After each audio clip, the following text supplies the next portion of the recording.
Olá, querido e querida, graça e paz. Quero compartilhar com vocês aqui uma palavra que está em Mateus, no versículo 14, que vai do 22 até o 33, que aqui fala sobre o milagre, dos principais milagres de Jesus, que é quando ele anda sobre as águas. A palavra de Deus diz assim: logo a seguir, compeliu Jesus e os discípulos a embarcar e passar diante dele para o outro lado, enquanto ele despedia as multidões. E despedido das multidões, subiu no monte a fim de orar sozinho. Em caindo a tarde, lá estava ele só. Entretanto, o barco já estava longe, a muitos estádios da terra. Os estádios da terra aqui, que eles falam aqui, uma medida que é entre 4 a 5 quilômetros. E açoitado pelas ondas, porque o vento era contrário. Na quarta vigília da noite, só explicar para vocês o que é essa vigília aqui, para ficar bem entendido. Vigília é um período. Os judeus naquela época dividiam o dia em períodos, em vigília. A primeira era de 18 às 21, a segunda de 21 às 24 horas e a terceira era até às 3 horas. Então, na quarta vigília da noite, foi Jesus ter com eles, andando sobre o mar. E os discípulos, ao verem, andando sobre as águas, ficaram aterrados e exclamaram: é um fantasma! E tomados de medo, gritaram. Imagina o grito dele, atormentados, né? Mas Jesus imediatamente lhe disse: tem de bom ânimo, sou eu, não temas. Esse sou eu aqui no hebraico ele muda, também ele fala assim: eu sou. Depois eu vou falar para vocês o que é o eu sou. Respondendo-lhe Pedro disse: se és tu, Senhor, manda-me ir ter contigo por sobre as águas. E ele disse: vem. E Pedro, descendo do barco, andou por sobre as águas e foi ter com Jesus. Reparando, porém, na força do vento, teve medo, e começando a submergir, gritou: salva-me, Senhor! E prontamente Jesus, estendendo a mão, tomou-lhes e lhe disse: homem de pouca fé, por que duvidaste? Subindo ambos para o barco, cessou o vento. E os que estavam no barco o adoraram, dizendo: verdadeiramente este é o Filho de Deus. Glória a Deus, aleluia. Glória a Deus. É um reconhecimento que realmente ele era um Filho de Deus. Nesse momento aqui, meus amigos, Jesus já tinha terminado de fazer um milagre. Um grande milagre, que era a multiplicação dos pães e dos peixes. Então, ele falou, você lembra que aqui na palavra ele mandou os discípulos ir adiante e ele ficou para orar. Orar, subiu ao monte, foi orar. É um momento de espiritual dele, ele sempre se retirava para orar sozinho, e sempre Jesus no seu ministério sempre viajou.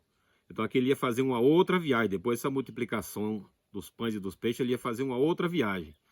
E como os homens que estavam com ele lá, os discípulos, eram pescadores, o barco era do Pedro, e ele vai em frente, deixa eles irem, que eles são pescadores, eles conhecem o mar, conhecem todas as coisas. Só que lá adiante começou a ter um vento forte, um vento ao contrário, uma grande tempestade. E eles começaram a navegar e ficaram apavorados, atormentados. Mas Jesus, de lá onde ele estava, você sabe que Jesus vê todas as coisas. Jesus é um Jesus presente, é um Jesus ausente, mas é um ausente é presente. Ele está em todo momento, ele está conosco. Jesus observando todas as coisas e sentindo a necessidade que ele estava lá, com medo, apavorado, mas Jesus deixa ele da experiência deles. Eles conhecem, eles sabem, eles são pescadores. Mas aí chegou um determinado momento que eles se apavoraram demais. E começaram a clamar. E quando começaram a clamar, Jesus começou a andar. Começou a andar e começou a se aproximar do barco. E a palavra aqui diz que eles ficaram atormentados, aterrados. Porque quando viram aquele vulto, ficaram, é um fantasma, ficaram com medo. E foi quando ele disse: calma, calma, meus amigos, sou eu. Lembra que quando eu falei no início aqui, que eu ia explicar sobre isso aqui, o sou eu, no hebraico ele muda, ele fala eu sou. Ele está dizendo que eu sou o pão da vida. Eu sou o que está contigo, eu sou o que clama, o que está com você quando você clama. Eu sou o alimento, eu sou tudo na sua vida. Então eu sou. Então em várias passagens ele diz eu sou. Eu sou o pão da vida, eu sou a luz, eu sou tudo para você. Então eles se acalmaram quando perceberam que era ele. E você viu que aí na palavra também diz que Pedro falou, duvidou. Se és tu, me faz andar sobre as águas. E ele, então vem, Pedro. E Pedro começou a andar sobre as águas, ficou tão emocionado em andar sobre as águas, mas começou a olhar para trás para os amigos dele no barco e começou a olhar para a tempestade. Você lembra que a palavra fala que tinha um vento forte e o mar estava revolto. E ele tirou, aí começou a afundar. Quando começou a afundar e começou a gritar, me ajuda, me ajuda, me ajuda. E Jesus foi lá, pegou ele pelo braço, e levou, submergiu e levou para dentro do barco. Chegando dentro do barco lá, todos reconheceram. Dessa palavra aí, desse exemplo aí, meus amigos, a gente tira vários exemplos aí. O primeiro é a fé. Pedro, como sempre ousado, ele desafiou Jesus. Mas Jesus disse, vem, pode vir que você vai andar. Realmente ele andou, mas como ele desviou, como ele tirou o foco, que era Jesus, ele olhou para as dificuldades, olhou para o mar, olhou para o vento, ficou apavorado, começou a descer, começou a afundar. Mesmo assim, o que é que acontece? Aqui nós tiramos várias lições. Uma delas é o seguinte: Deus é Deus, Deus é Deus e Deus age no tempo dele. Como eu falei no início, eles começaram a navegar, mas eles eram pescadores, todos eles aí eram pescadores, eram homens experientes. E esse vento, ao contrário, talvez esse vento era forte para quê? Para colocar o barco no lugar certo. Mas com um vento tão forte, começou as ondas fortes. Essas ondas foi que apavoraram mais eles ainda. Enquanto estava o vento, Jesus falou, eles são experientes, não um vento que vai tirar ele do lugar. E o que eu quero falar para vocês desse vento aí, muitas vezes um vento forte, um vento ao contrário, não é para lhe afundar, não é para lhe matar, não é para fazer nada disso não. O vento forte muitas vezes é para lhe alavancar, para você subir. Você tem um exemplo aí disso aí, que você vê um avião. Um avião, quando ele vai decolar, o que é que ele faz? Ele vai contra o vento. Ele ganha mais força e sobe, sobe, sobe. Então esse vento forte não era para matar eles, era para eles subirem. Talvez o barco estava em outro caminho, em outra direção, e Jesus estava lá no monte orando, mas viu que estava em outra direção, vamos mandar um vento para colocar o barco no caminho certo. Mas com tudo isso veio as ondas, o mar ficou revolto e eles ficaram apavorados. E uma outra lição que a gente tira disso aí é que Deus age no tempo certo, no tempo dele.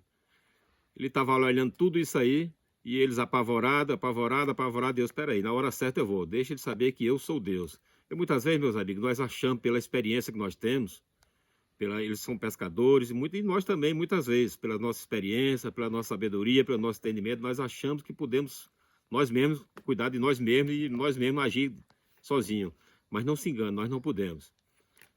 Nós somos totalmente dependentes de Deus. Você viu que esses homens, volta a falar, eram pescadores, e era experiente, mas na hora do sufoco, na hora do desespero, quem foi? O que foi que aconteceu? Teve que clamar por Deus. Então clama por Deus, clama por Jesus, que ele é um socorro bem presente na nossa vida. E uma segunda lição que a gente tem que tirar aqui é que o quê? Pedro, o que foi que aconteceu? Pedro tirou o foco. Pedro desafiou Jesus, mas tirou o foco. Olhou para trás, olhou para as dificuldades e começou a naufragar, começou a afundar. E o que eu quero falar para vocês é isso aqui. Não tira seu foco de Deus.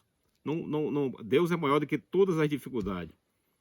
Deus é maior do que todas as coisas. Se você põe a sua fé em Deus, você vai conseguir. Mas se você começa a duvidar, começa a olhar para trás e achar que as dificuldades são maiores do que Deus, você está enganado, você vai naufragar.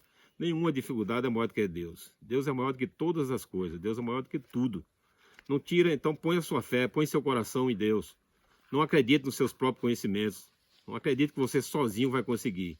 E é nos momentos mais difíceis que você clama por Deus, ele vem. Ele é um Deus presente. Ele está longe, mas ele é presente. Ele está longe, mas ele está perto. Se você chamar, se você clamar por ele vai dar a mão para você e vai lhe tirar de qualquer situação. Um outro exemplo que eu quero dar para vocês é o quê? Jesus andou sobre as águas. Qual era o problema desses homens aí que estavam no momento? Não era o mar que estava revolto, não era as ondas que estavam querendo sacudir no barco de um lado para o outro.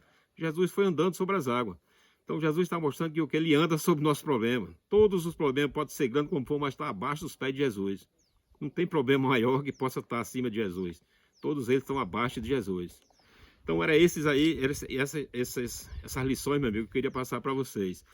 Se você está assistindo esse vídeo agora, está vendo agora, eu não sei qual o mar revolto que está na sua vida, qual o vento que está ao contrário da sua vida, mas tenha fé em Deus, entrega a sua vida para Jesus, confia nele. Peça, clama por ele, que na hora ele vem. Na hora mais difícil, na hora que você acha que nada vai acontecer, Deus muda tudo. Não se desespere, não tenha medo, não desanime, não perca a sua fé. Porque Deus é um Deus de vitória, Deus é um Deus de conquista. Deus é um Deus que salva. Então põe sua fé nele, meu amigo. Eu desejo a você agora, para a sua família, que ele trate seu coração. Se você está com medo, se você tem alguma coisa te atormentando, clama a Jesus, chama ele, estica a mão para ele que ele vai lhe abraçar. Ele está de braços abertos. Que Deus te abençoe e te guarde. Em nome de Jesus, amém.